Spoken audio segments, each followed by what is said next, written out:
Hello, Degrassi fans, and welcome to the Degrassi Kid podcast, where each week we break down the history and impact of our favorite teen TV show. I'm Jocelyn, and this week I have a question for you. What if Alexa played drums for the Zit Remedy? What if Spike considered taking her own life? And what if Caitlin Ryan was assaulted? These are all story ideas that came from a real-life high school in 1989. Heinz Senger was a grade 12 teacher at Earl Marriott Secondary School in British Columbia. Heinz had an interest in filmmaking, and he designed one of the coolest high school classes that you've ever heard of. His students would watch Degrassi as it aired on TV, and then they would talk about how to build a character, how to create conflict, and why some stories just don't wrap up in a happy ending. Then each student would come up with 3 story ideas of their own. They'd choose one and start writing the first draft of a Degrassi script. Heinz and his class would work on this for a few weeks until they were ready to present their final project. Except they weren't just presenting it to each other. They were presenting it to the actual cast of Degrassi. The students focused their story ideas on 2 main characters from the show. Then those actors got on an airplane, flew to Earl Marriott School, and heard their pitches. Together, they talked about what it's like to be on Degrassi, how their story ideas would fit into the show. And of course, the actors did what they do best. They actually acted out the scripts with the students who wrote them. This is something that only ever happened once in the history of Degrassi, and it all started when Heinz encouraged his students to write an opinion piece about violence, sex, and nudity on television. As young viewers, their opinions made their way into the newspaper called the Vancouver Sun, where it just so happened to catch the attention of a publicist who worked at CBC. And today, we're not just going to recap their story ideas for you, we're actually going to talk to the people who were really there. Today, we're checking in with the teacher, Heinz Senger, one of his students, Heidi McCurdy, and Degrassi's publicist, Kathryn Ellis, as they take us through this moment in time on the Degrassi Kid podcast.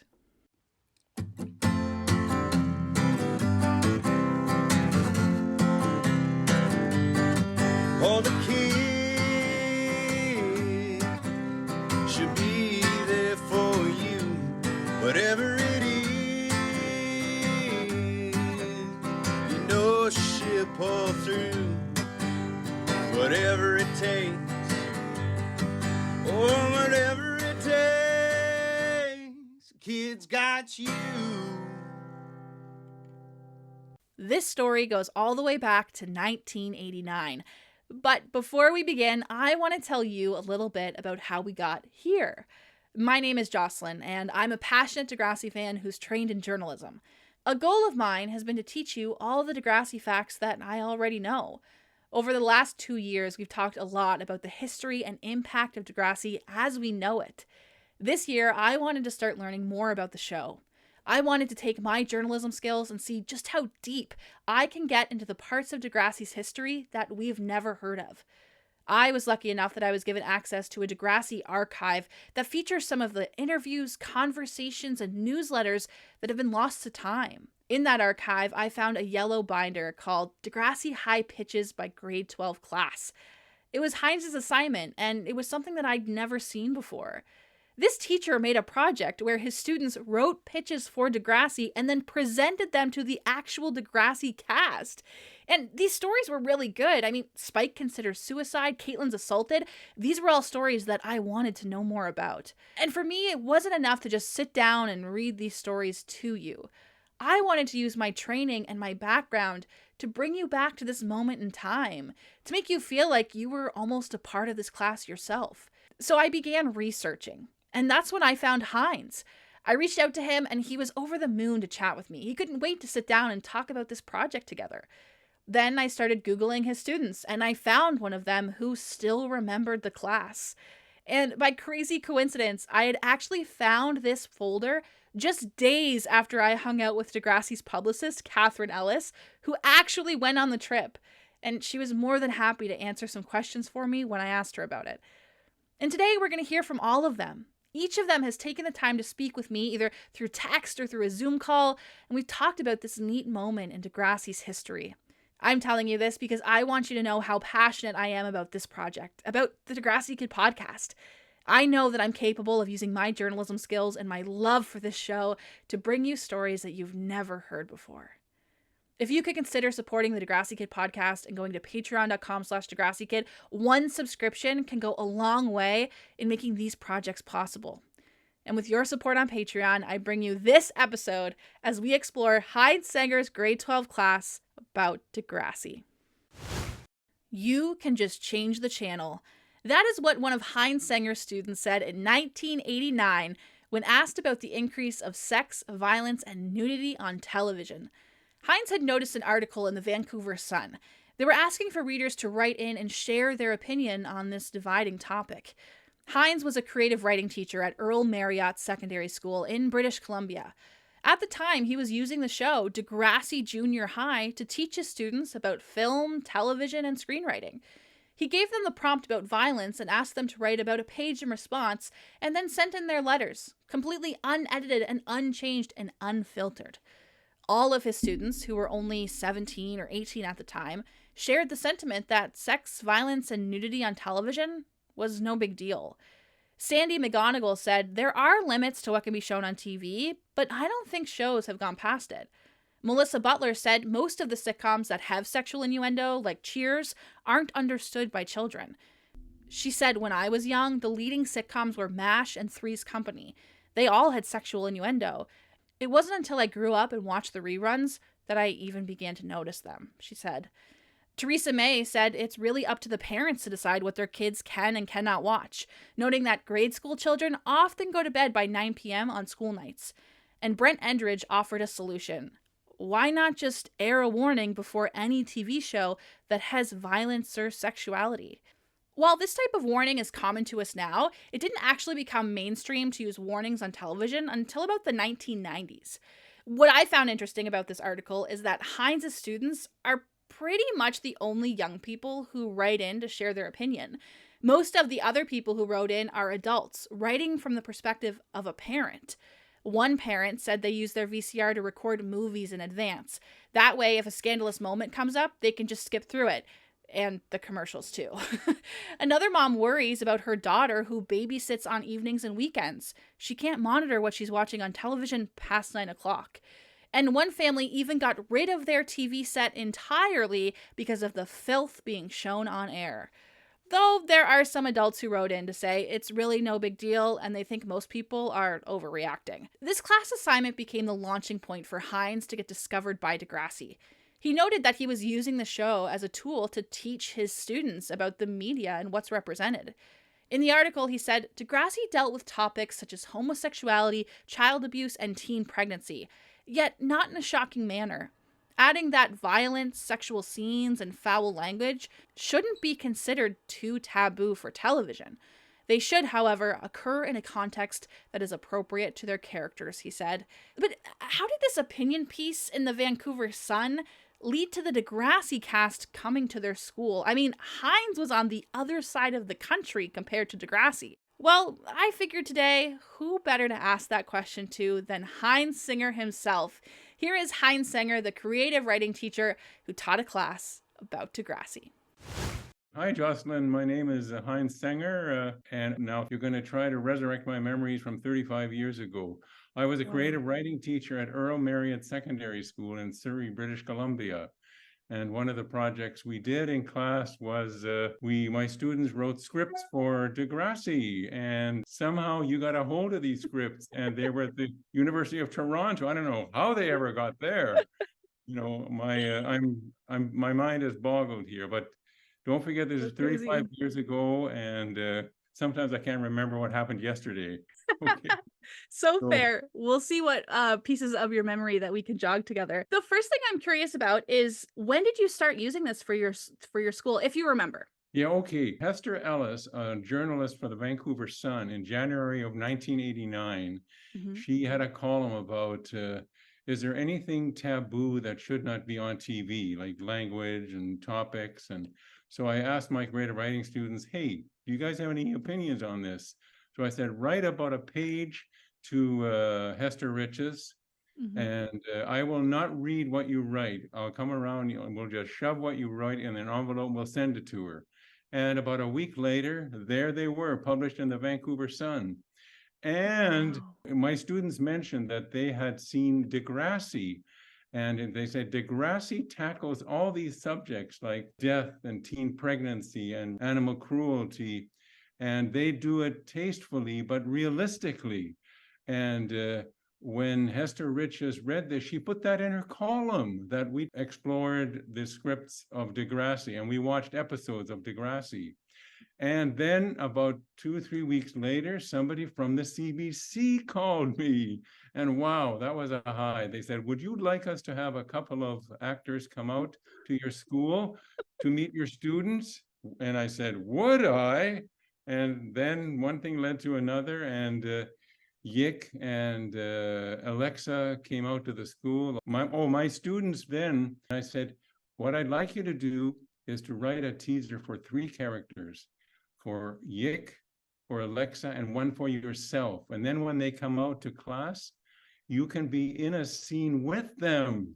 And was that cool or what? And it was a lot of fun, a lot of fun. And when they came out to the classroom, they actually performed the teasers that my students had written. And what was really cool, I thought, was Kathryn Ellis said, she said, wow, some of these teasers are better than what we received in Degrassi.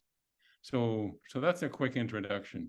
That is, I literally have spent 2-3 weeks now diving into this, and even just hearing you recap, that still blows my mind. I can't believe you made that happen for your school. Do you remember telling your students and what their reactions were when they found out the Degrassi kids were coming to their school? Well, yeah, they wanted to invite their friends, and there was a sign outside on the marquee of the school, the Yik and Alexa coming to EMS. And you know what actually happened? We had people phoning, wanting tickets. And of course, we didn't sell tickets to the event, okay? And the day that they came was about 8 a.m. There was a lineup outside of kids who didn't even go to the school who wanted autographs. It was amazing. It was a lot of fun, though. It really went smoothly, really went smooth. In addition to my students being part of these scripts that they wrote, we then went down to the library where there was about 100 kids and there was a TV crew and the Vancouver Sun, Hester Riches was there and a couple of journalists. And yeah, it was a lot of fun, Yeah. Oh my gosh. I was curious about, you're standing there in a room, you're a teacher, you've just arranged this trip, you're watching your students read their scripts with the Degrassi cast. What kind of feelings were you going through at that time? What I try to do with my students is to bring the outside world into the classroom. Okay, and the issues-oriented scripts that we saw in Degrassi really did that. And what kind of feelings, you asked? There were feelings that I felt good that my students saw themselves in the shows, in the Degrassi shows that they watched. And I think that's probably the main reason that they enjoyed the show so much. And there were no other shows like that at the time. No other shows like that at the time. And you know what? And also, and that's why the kids enjoyed it. And you know what? It didn't feel like school at all. It just felt like something magic happened. And it did happen. That is so cool. What was your first introduction to Degrassi? Was it from learning about your students, or had you found it yourself? My daughters were the exact same age as the kids on Degrassi. And they said, Dad, there's nothing like this show anywhere. Yeah. That was cool. my introduction. Yeah. Well, that's all I got for you. Do you have anything else for me you'd like before we go?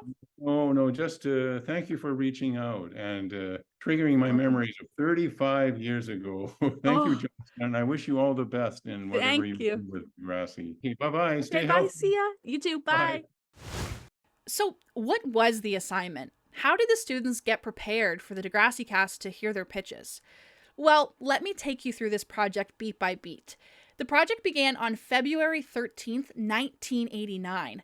Degrassi was airing its final episodes of the show Degrassi Junior High, and we weren't really sure if Degrassi High was around the corner just quite yet. In the Degrassi world, the grade 8 kids were being set up to graduate, and no one really knew if they would come back or not. Heinz and his students watched a few episodes of Degrassi as it was airing, including The Whole Truth, which was about Caitlin and Liz's protest against animal cruelty, Making Whoopi, which followed Arthur as he dealt with his dad dating a new woman, Black and White, about Michelle and BLT's interracial relationship, and Can't Live With Him, an iconic episode that follows Wheels as he deals with the loss of his parents. After watching the episodes in class, the students would then complete assignments, where they'd list all the characters that were in the episode, they'd write down their goals, and the obstacles that were standing in their way. Together, they'd learn how Degrassi built their characters to make each of them unique. They'd also get a crash course in how to write a screenplay. They read a script for the episode called Big Girl Now, which follows Lucy as she has a conflict with her boyfriend Paul. About 2 weeks later, the students would then take everything they've learned about building characters, writing scripts, and they would generate 3 pitches that could happen in the final moments of Degrassi Junior High. Over the next 3 weeks, they'd work on their pitches and develop one of their ideas into an actual script. And on the very last day, 2 actors from Degrassi would visit their school and hear what they had to say. What was really fun about this idea is that Heinz actually knew in advance which 2 Degrassi actors would be coming to his school. Irene Karakos and Celiac Seisanassi played Alexa and Yick on Degrassi, and they were specifically chosen by Degrassi's publicist, Kathryn Ellis, for this project. Later, Kathryn's going to be on the podcast to tell us why that is. But for now, knowing who was coming to the school was a huge bonus for Heinz, who could prepare more diligently for the class. He picked episodes that featured Alexa and Yick, or episodes that painted a clear idea of how Degrassi told its stories, gearing up his students for a script perfectly suited for Alexa and Yick on Degrassi. Together, they broke down Alexa and Yick's characters to understand what made them similar and what made them different. Heinz pointed out that Alexa tended to think with her heart, while Yick tended to think with his head. Heinz even presented questions like, what would happen if Alexa had a crush on Lucy's boyfriend? What would happen if Liz and Spike became friends with Yick? Or what would it take for Dr. Sally to be invited to Degrassi Junior High? That was a really fun one. In total, there were 13 students who each pitched their own stories, which means there were almost 40 brand new storylines pitched and presented to Degrassi. Though Kathryn Ellis has clarified that even though she is literally married to the head writer Yan Moore, their story ideas wouldn't actually be used for the show. If you want to complete Heinz's project, you can visit patreon.com/DegrassiKid, where we release bonus content every Wednesday. I'll be including my own story ideas that only patrons will be able to see. But for now, let's listen into the story ideas that got pitched to Alexa and Yick on Degrassi. John Baylor put Alexa and Yick at the center of conflict in his script titled It's Mine. Here's what John wrote for his project. Yick loses his essay and Alexa finds it. When she tries to pass it off as her own, the principal suspends both of them for plagiarism. Yick protests to no avail, and Joey takes a driver's training course but gets into an accident. What I do think is actually funny about this is that some of these storylines kind of do happen in Degrassi. I mean, 2 years from now, we are going to get a storyline where Joey takes a driving class with Snake and Nancy, and one of them do not pass. So that's interesting. But we have been reassured that none of these storylines actually ended up in the show from the students. This is the script that John actually presented to Irene and Celiac when they visited his school, but he did also come up with 2 other pitches that were equally as great. John wrote, "Here's Yick. Yick goes on a practical joking spree, but goes too far when he hurts Spike by getting ink all over the dress she's planning to wear to a job interview." Which again is pretty close to the storyline we get with Ellie and Paige, where Ellie and Paige are going for a job interview and Paige spills some juice on Ellie. John also suggests an episode called Agape, which is the Greek word for love. He writes, Yick thinks he's fallen in love with Alexa, but he doesn't quite know how to tell her. Arthur helps him write a secret admirer letter, but Alexa catches Yick putting it on her locker. That is giving me Rick and Terry vibes from The Next Generation, I'm just saying.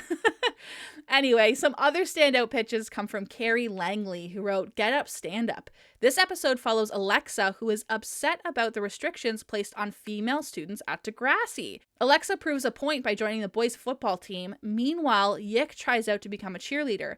Joey, who is not in support of either of these characters and their antics, finds out that his mother was denied a job because she's a woman. I think that is a really well thought episode. It really considers the A plot, the B plot, the C plot, and how they all connect together. That little punch with Joey's mom not getting a job because she's a woman, I really think puts the emphasis on the necessity of this episode.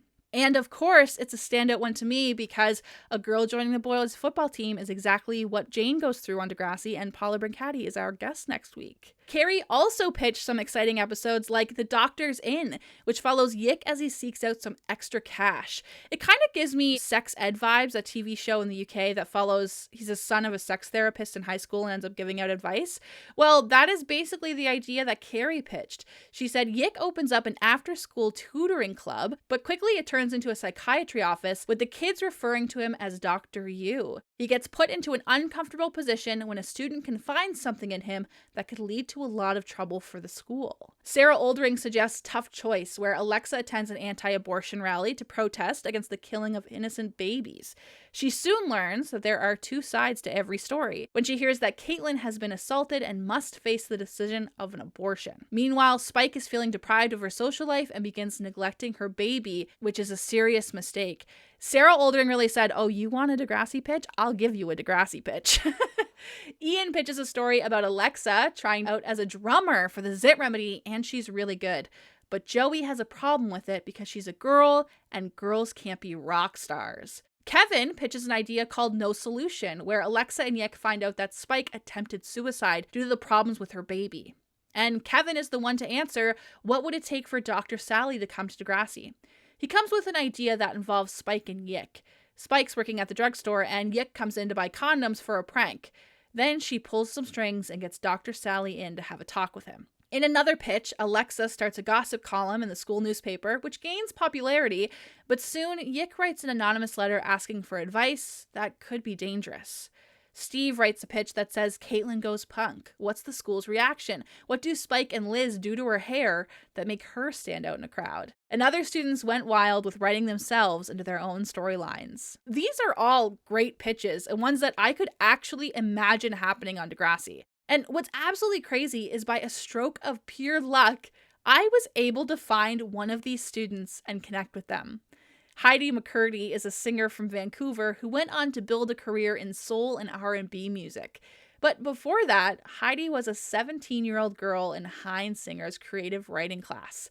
Heidi pitched 3 ideas of her own, including Cat Got Your Tongue, which follows Yick having a crush on Alexa, and Lucy going into the hospital after someone spikes her drink at a party.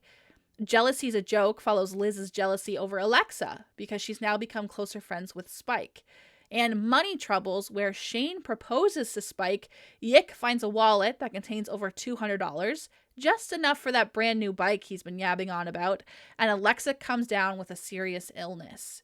I was able to reach out to Heidi, who was pretty surprised to see one of her old high school assignments pop up in her email almost 35 years later, but she remembered the class and the impact it made on her, and she left some very important comments for me. This is what she said. The class project was very impactful for me, and most definitely encouraged my writing dreams. I went to university for creative writing, but then got focused on developing a career in music. But still, 35 years later, I have aspirations of writing for the stage and the screen. Heidi said a standout memory from her was receiving the encouraging feedback for her assignment. She said, "If I remember correctly, they said mine had real potential, which was very thrilling. My 17-year-old self recalls that they may have said something about using my story as an inspiration, but I may have made that up," she said with a coy winky face attached.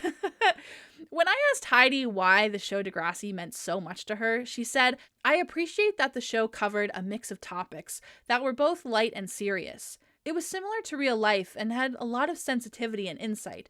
It was very unique for TV at the time," she said. But Heidi didn't just pitch these ideas in front of the cast. Heidi also pitched these ideas in front of Kathryn Ellis, Degrassi's publicist and partner of head writer Yan Moore. Kathryn, it's my understanding that Degrassi was out on the west coast of Canada doing a publicity tour at the time, and you guys had visited all these places like Kamloops, Vancouver, and White Rock. Do you have any memories from doing this tour with Irene and Celiac? Some I have that I wouldn't put on record. I might tell you later, but no, nothing terrible. Just like we're a bit silly. But we went to Kamloops first, and we went to some schools, and I have pictures of them doing improv. And I mean, Irene is absolutely fearless. And again, I was watching whichever one it was, and when she comes in and she says to Michelle, "You don't want to know," like she can do stuff like that, just act totally silly. And I think I might have asked Judy who would be good for cold readings and improv. So that's how I got Irene and Sela. It's an odd combination, but we always went with an odd combination. We never would go with like the twins or the Zit Remedy or, or two like Melanie and Caitlin. We would always really mix to a jarring degree who we would bring. And I said, what we like to do is we'll tell you who we'll bring. So this time it was Sela and Irene, and who are both very fearless and very fun people to be around. And so we were in Kamloops, and as I said, they went to school. I think they were on TV as well. I can't remember all the details. Then we flew out to Vancouver, and I think we were on Switchback on the Sunday morning. And then I think we may have had the day, and we did a lot of fun things. We went wading in the water there by the beach, and went to an arcade and played air hockey and stuff like that. And went to a restaurant that was outdoors and had cats walking all around. It's really fun. That was the sort of off the record-ish sort of stuff that we and there's never anything for you to do in the evening. So you have to hang out and do stuff. And then we would the next day I think we went down to it was White Rock, I think was where the school was. And I didn't really remember it until I saw the picture of the gym that you had sent me. And oh yeah, I remember sitting in that gym. And I was thinking about how cool it must have been to have written something for Alexa and then have the actress who actually plays Alexa do the lines with you. I mean, they were playing other roles and stuff too. And I remember being quite impressed with the level of writing. And I said in my quotation that it was as good as some professional stuff I'd seen. And I would not have said that if it wasn't true. I mean, I don't remember the specifics now, but I do remember that I was really impressed with what high quality it was. And they really seemed to capture the feel quite well. And sometimes, people would send in things on spec, and those kids could have had a better chance than some of the people who did send to us. So I think, that Heinz must have been a great teacher. And I know a lot of teachers used Degrassi for teaching in those days. And I hope some of those kids went into some sort of field where their writing skills would be useful. Yeah, I'm curious, in your words, why do you think Degrassi is the kind of show that would be good for that type of project? Well, when I was in my teaching career, I used Degrassi. Also, I did teaching stuff before I was a teacher. That I had a script writing workshop for your classroom, and I would go to schools, and I was paid by the distributors of the show, and they would say, go to this school, do your workshop, and then they would pay me an amount fee, and that would be a perk for the school if they bought like the whole series or something. I don't know what the deal was, but they had to, if they bought so much, they would get a free workshop person coming, a real Degrassi person who would come in, and I would get the kids. And actually, you would be amazed at how good some of the stuff that they did. Like I'd say, okay, here we are, here's how it works. Who do you want to have as your main character? What's their problem? What's in the way of what they want? And we would map out an outline on the chalkboard. And then I would, like if the kids were, say, it's 7 groups or something, I'd break it into 7 scenes very quickly. And I'd say, you're writing scene 1, scene 2, scene 3, scene 4, scene 5. And then when I would go around and just make sure that they were on track and everything was fine. And sometimes I would take a little telling detail, but usually not. Then at the end of the class, they would read out their parts and they would go just seamlessly from group to group, and it would work. That is so cool. I want to be a part of one of those classes so badly. Got to bring them back.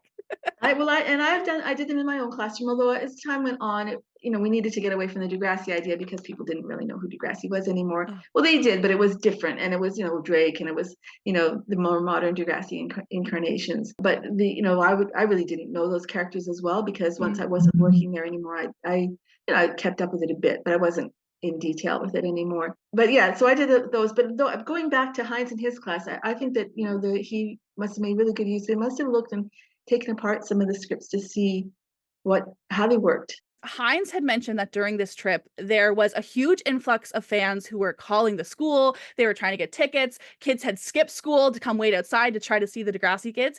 Was that a common experience that when they would go on these tours, it would just kind of be like Beatles mania, but for the Degrassi kids? Kind of. I don't know if I knew that about the kids from the other schools. It doesn't surprise me though, because when we went to public places, it was Beatlemania stuff. I mean, obviously not the level of Beatlemania, but the same feeling of like unrestrained adoration. And like when we went to malls, we went to one, I think in Kamloops actually, which wasn't so bad. Was it Kamloops? Anyway, somewhere in BC where we had the kids from Northwood were also there, and which was a contemporary show, a teenage show, and they said to us, how come your show is more popular than ours? They seem the same. Mm. And the kids didn't know. And I don't know because I like Northwood actually. But for some reason, Degrassi caught in a way that Northwood didn't quite. I mean, it was popular, but it was just not in the same way. But in Ottawa, I had to yell at everybody and get security because they were pushing the tables back, but there was no floor for them to go. And so these kids were kind of leaning on the tables to get their autographs, and they were getting pushed back. And I had to stand up and I wasn't even a teacher then, in my biggest teacher voice say, everybody take one step backwards. You're crushing them. And they did actually. And then the security kind of came in and started dealing with it. I think they hadn't realized how they were pushing the tables in, but I was behind, so I could see that it was happening. And it was a little bit scary because there was a wall behind them, so there was nowhere to go. Wow, that's incredible. It is so interesting to hear the full behind the scenes story of what it's like to be a real Degrassi kid who travels and does all these type of live events and meet and greets and school programs. That is so cool. Well, Kathryn, thank you so much for your time. But for now, let's get back to our story and learn a little bit more about the Degrassi cast and their visit to Earl Marriott Secondary School. I got really lucky with this interview because when I reached out to Heinz, he immediately asked for my mailing address. When I received the package a few days later in the mail, I realized that Heinz had actually sent me real newspaper clippings from 1989. He sent me the original opinion piece where his students wrote in about sex and violence on TV. He sent me the Vancouver Sun, which covered Degrassi's visit to the school, and he sent me Earl Marriott's student newspaper, which put this story on their front page. But probably the coolest part was that Heinz actually sent me photocopies of a textbook that featured his assignment. If you want to try this assignment yourself, go to patreon.com/DegrassiKid and give it a shot. What's amazing is that journalists were able to attend this event and be an open ear to all the questions that the kids were asking Celiac and Irene. A lot of them asked questions like, how did you get your part on the show? Do you go to a regular high school just like us? And how much money do you make? Celiac replied in classic fashion, well, it's more than babysitting. To answer their questions, Irene and Celiac talked about what life is like on set as real students themselves. Just like everyone else, they'd get their homework from their teachers, but then they'd bring it to the Degrassi set and have their on-set tutor help them through it. Their tutor, Laura Vickers, said that because the show mostly filmed in the summer, the kids didn't miss a lot of school.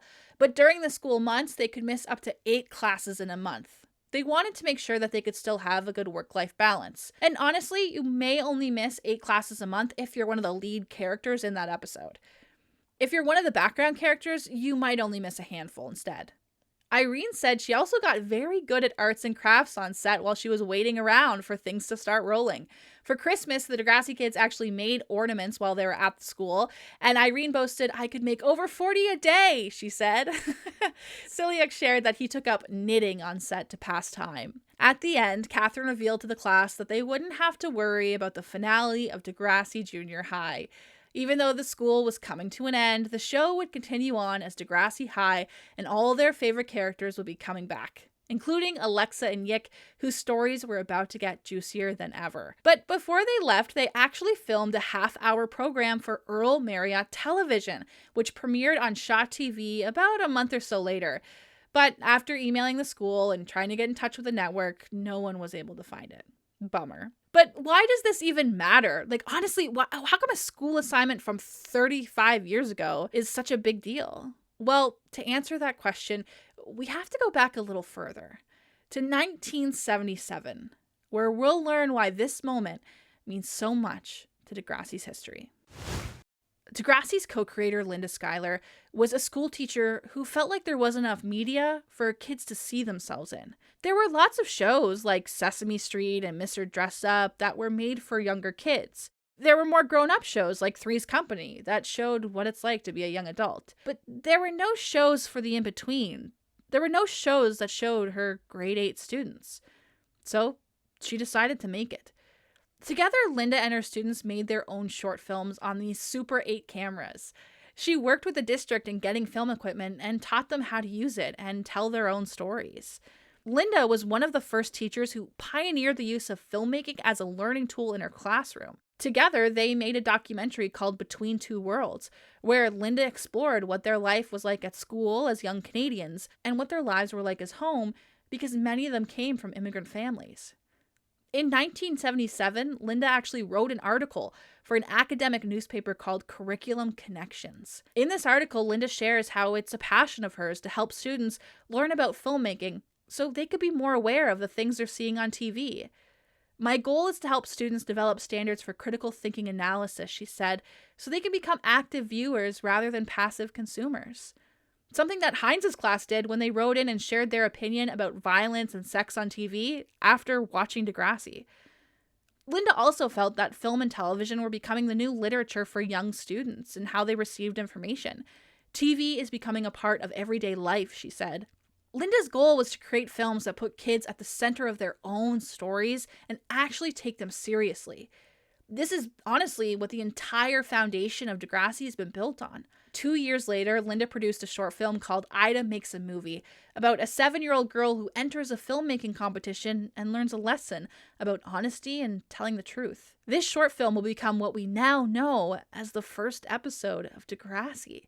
Then, only 10 years later, Degrassi has become so successful at telling teen stories and telling them authentically that it's now being used as a lesson in classrooms across the country. And I don't just mean Heinz Senger's class. I mean, Degrassi was being developed alongside Health Canada, who used this show as a resource in class. I, for example, saw my very first episode of Degrassi in grade 7 when I attended a health class. That was in 2007. In the end, Linda Schuyler set out to make a television show that spoke to young people and encouraged them to speak their minds back.